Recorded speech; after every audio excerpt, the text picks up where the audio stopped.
어느 날 갑자기 남편이 다른 여자를 사랑한다고 말한다면 어떨까요?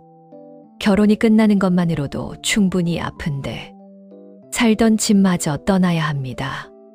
작가 프란시스에게 실제로 그런 일이 벌어집니다. 사랑도 잃고 집도 잃고 글도 쓰지 못하게 된 여자. 주변에서는 이제 새로운 사람을 만나라고 말하지만 그녀에게는 새로운 사랑은커녕 내일 아침 침대에서 일어나는 것조차 버겁습니다. 그러던 어느 날 친구의 권유로 마지못해 이탈리아 여행을 떠납니다. 여행이라기보다는 도피에 가까웠을지도 모릅니다.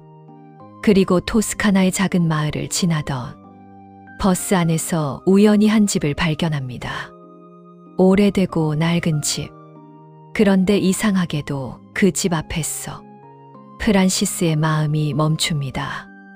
그리고 그녀는 아무런 계획도 없이 그 집을 사버립니다.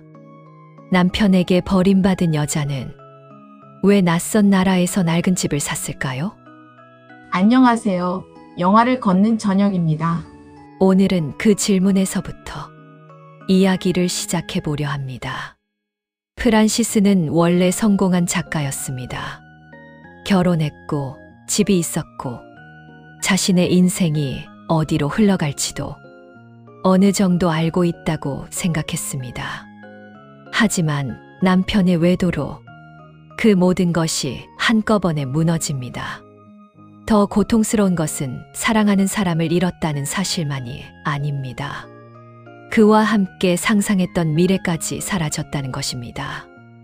우리는 이별할 때 한 사람만 잃는 것이 아닙니다.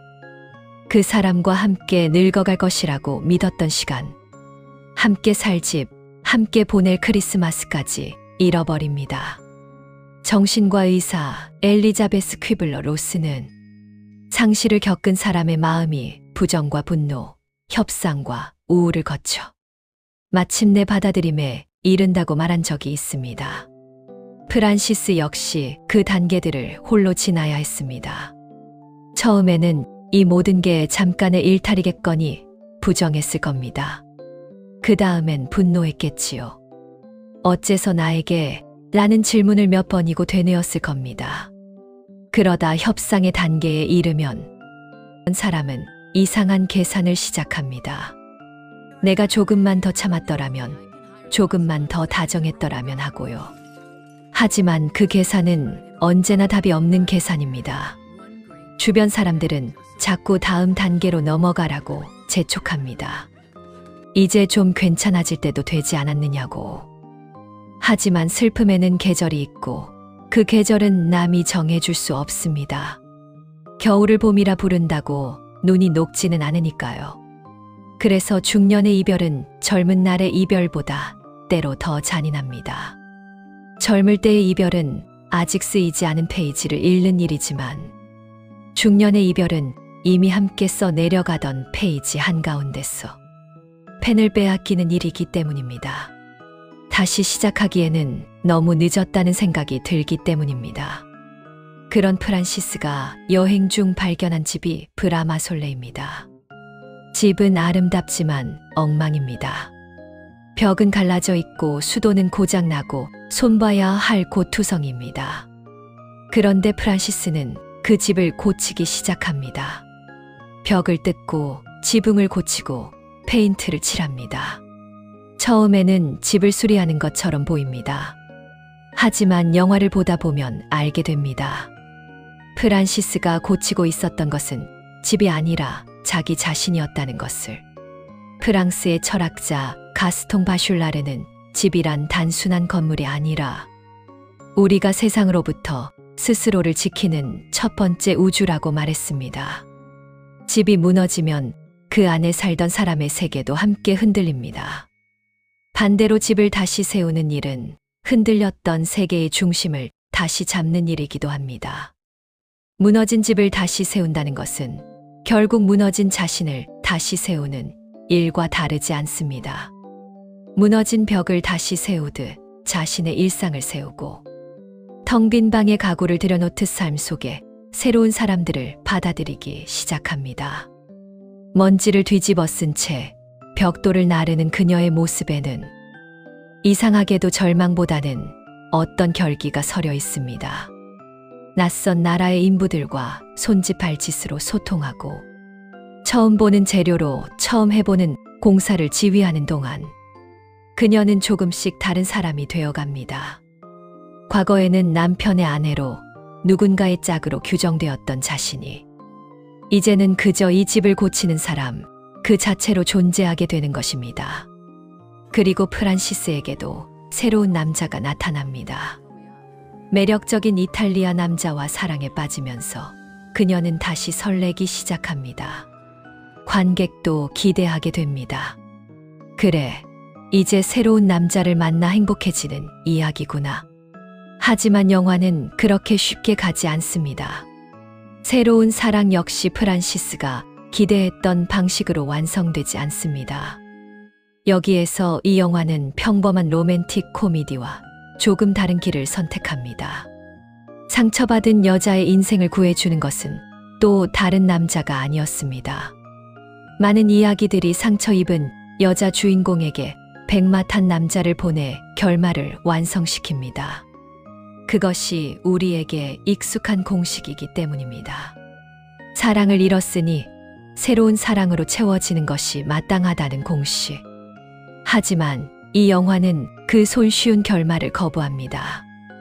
누군가 나를 구해줄 거라는 기대를 내려놓을 때 비로소 진짜 이야기가 시작된다는 것을 이 영화는 조용히 보여줍니다. 구원은 밖에서 걸어 들어오는 것이 아니라 무너진 자리에서 스스로 다시 벽돌을 쌓는 사람에게 찾아온다는 것을요. 어느 날 프란시스는 이런 소망을 이야기합니다. 이 집에서 결혼식이 열렸으면 좋겠다. 가족이 생겼으면 좋겠다. 아이들의 웃음소리가 들렸으면 좋겠다. 하지만 당시의 그녀에게는 남편도 없고 아이도 없습니다. 그 소망을 말하는 순간 그녀의 목소리에는 희미한 씁쓸함이 묻어 있었을 겁니다. 이룰 수 없는 것을 소리내어 말하는 사람의 목소리가 대개 그렇듯이요. 그런데 시간이 흐르면서 놀라운 일이 일어납니다. 그녀가 예상하지 못했던 사람들이 집으로 들어오기 시작합니다. 친구가 찾아오고 새로운 생명이 태어나고 함께 집을 고쳤던 사람들이 가족처럼 곁에 남습니다. 그리고 마침내 그 집에서 결혼식까지 열립니다. 다만 프란시스의 결혼식이 아니었습니다. 그제야 그녀는 깨닫습니다. 자신이 원했던 삶은 이미 이루어져 있었다는 것을. 다만 자신이 상상했던 모습과 달랐을 뿐입니다. 우리가 무언가를 간절히 바랄 때 우리는 흔히 그 소망이 이루어지는 방식까지 미리 정해놓곤 합니다. 내가 신부가 되어야 결혼식이 완성된다고, 내가 낳아야 아이가 완성된다고 믿는 것처럼요. 하지만 삶은 종종 우리가 원했던 것을 우리가 전혀 예상하지 못한 얼굴로 데려다 줍니다. 간절히 바라던 소망이 내가 아닌 다른 누군가의 몸을 빌려 이루어지는 순간을 지켜보는 일. 그것은 슬픔일 수도 있고 어쩌면 그보다 더 깊은 종류의 충만함일 수도 있습니다. 어쩌면 우리는 행복에도 정답이 있다고 믿으며 살아가는지 모릅니다. 좋은 사람을 만나 결혼하고 아이를 낳고 집을 사고 함께 늙어가는 것. 그래서 그 순서에서 하나가 빠지면 내 인생이 실패했다고 생각합니다. 프란시스도 그랬습니다. 남편이 떠났을 때 자신의 인생 전체가 무너졌다고 생각했습니다. 하지만 토스카나에서 그녀는 알게 됩니다. 삶은 내가 계획한 것을 되찾는 과정이 아니라 전혀 예상하지 못했던 것을 받아들이는 과정일 수도 있다는 것을. 어쩌면 인생의 두 번째 장은 첫 번째 장에서 잃어버린 것을 그대로 복구하는 이야기가 아니라 전혀 다른 문장으로 다시 쓰이는 이야기인지도 모릅니다.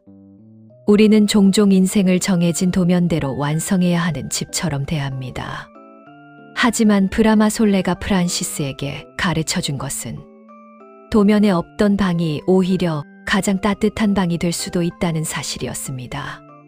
지난 이야기 롤리플래닛에서는 모로코로 떠난 한 작가가 낯선 곳에서 다시 사랑할 용기를 만났습니다. 이번에는 토스카나입니다. 하지만 프란시스가 토스카나에서 발견한 것은 조금 다릅니다. 그녀는 사랑보다 먼저 자신이 살아갈 장소와 사람들, 그리고 자기 자신의 삶을 발견합니다. 모로코에서 다시 사랑을 만났다면 토스카나에서는 다시 살아갈 나를 만난 것입니다. 두 이야기 모두 낯선 땅에서 시작되지만 그 땅이 그들에게 준 것은 서로 다른 얼굴을 하고 있습니다. 어쩌면 우리가 떠나야 하는 이유도 도착해서 얻게 되는 것도 사람마다 다른 것이겠지요. 누군가에게는 사랑이 필요했고 누군가에게는 자기 자신이 필요했던 것처럼요. 젊을 때 우리는 다시 시작할 시간이 많다고 생각합니다. 하지만 나이가 들수록 무언가가 끝날 때 이런 생각부터 합니다. 이제 와서 뭘 다시 시작해. 그런데 토스카나의 태양 아래서는 이야기합니다. 다시 시작한다는 것은 모든 것을 버리고 거창한 여행을 떠나는 것이 아니라고. 오늘 내가 머물 공간을 조금 고치고 새로운 사람에게 문을 열어주고 끝났다고 생각했던 내 삶의 작은 기대 하나를 다시 심는 것.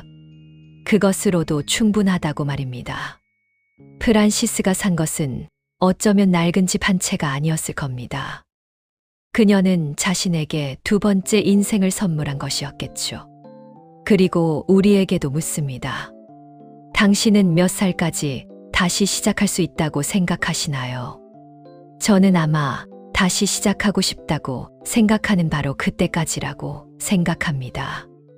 오늘 이야기가 마음에 남으셨다면 영화를 걷는 저녁에서 다음 작품도 함께 걸어주세요. 구독과 좋아요는 이 채널이 계속 걸어갈 수 있는 큰 힘이 됩니다.